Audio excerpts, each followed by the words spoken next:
What if I told you that deep in the sands of the Sahara lies a city that once rivaled ancient Greece in knowledge? A place where thousands of handwritten books were guarded like treasure, and scholars from across Africa and beyond gathered to study science, philosophy, and law. This isn't fiction. This is the real story of Timbuktu, the lost city of knowledge that history tried to forget. The birth of a legend long before skyscrapers touched the sky. Before the printing press brought books to the masses. There was a city of clay and wisdom, rising out of the golden sands of the Sahara. Timbuktu.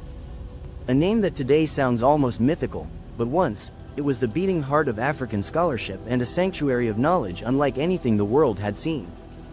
Founded around the 11th century, Timbuktu began as a simple trading outpost near the Niger River.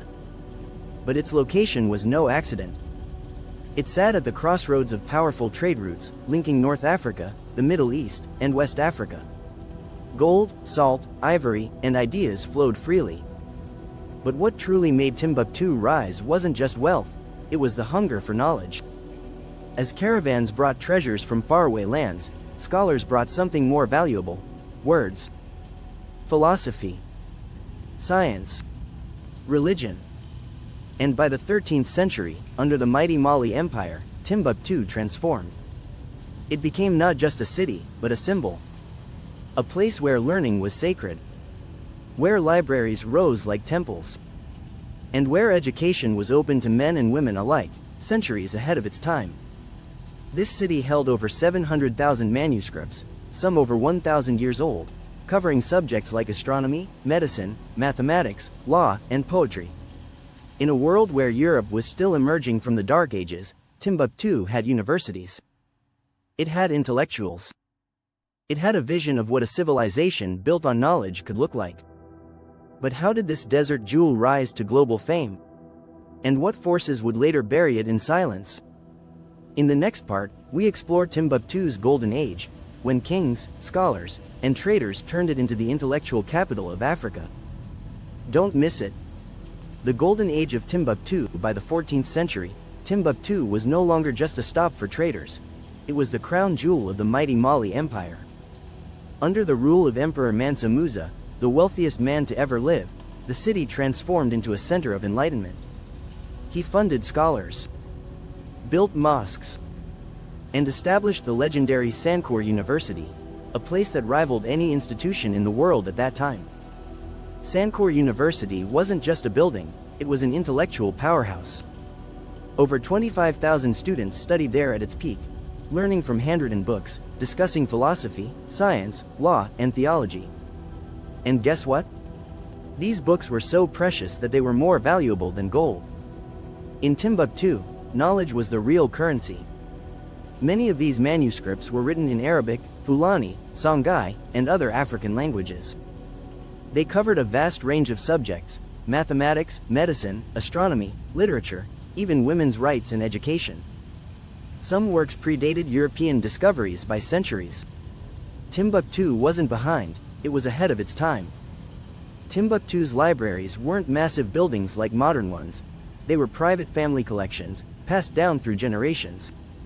Some families guarded them like sacred treasures, hiding them during invasions and colonial rule.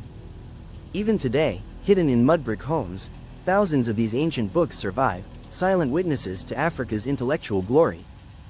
So, how did such a powerful center of learning nearly disappear from world memory? Who tried to erase Timbuktu from the map, and why? In Part 3, we uncover the fall of Timbuktu, and the long fight to preserve its precious legacy. The fall of Timbuktu and the fight for its legacy. For centuries, Timbuktu stood as a beacon of knowledge, prosperity, and peace. But like many great civilizations, its golden light began to dim. The fall wasn't sudden, it came in waves.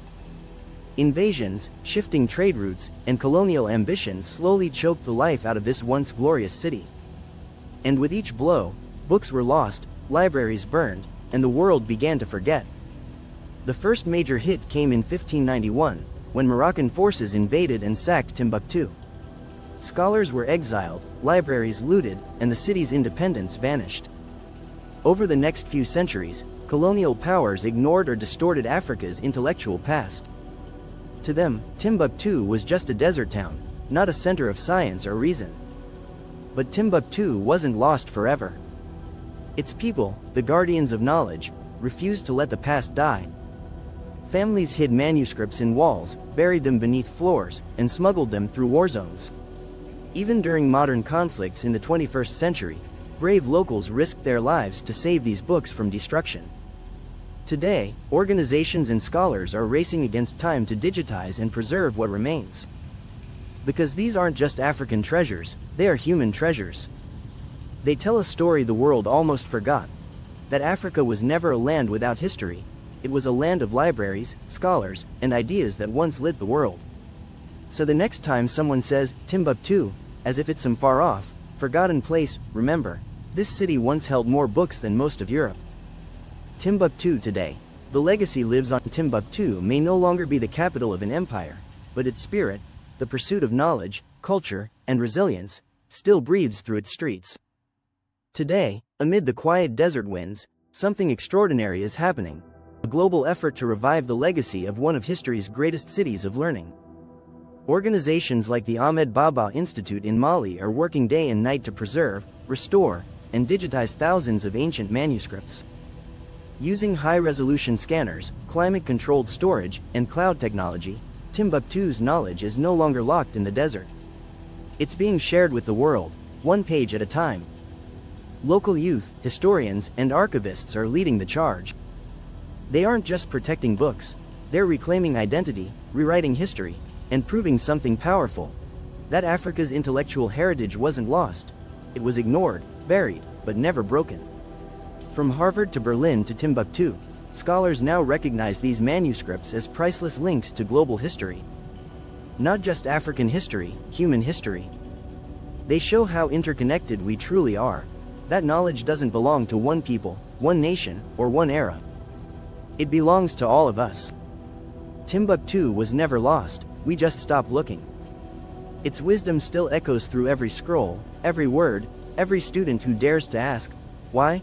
So if you believe in the power of knowledge, in stories that deserve to be told, subscribe, share, and help us bring Timbuktu's light back into the world. Because the city of books is still writing its story, and you're now a part of it. Timbuktu was never just a city. It was a symbol of what humanity can achieve when it values knowledge over power, learning over conquest, and books over gold. In a world that often forgets where it came from, Timbuktu stands as a reminder that Africa has always been more than the world was told. If this story moved you, if you believe history like this needs to be heard, not hidden, then hit that subscribe button. Drop a comment to let us know what part of Timbuktu's legacy inspired you most. And share this video, because the more people who know the truth, the louder it becomes. This is Decoding History and Science, where forgotten truths come alive. Thanks for watching.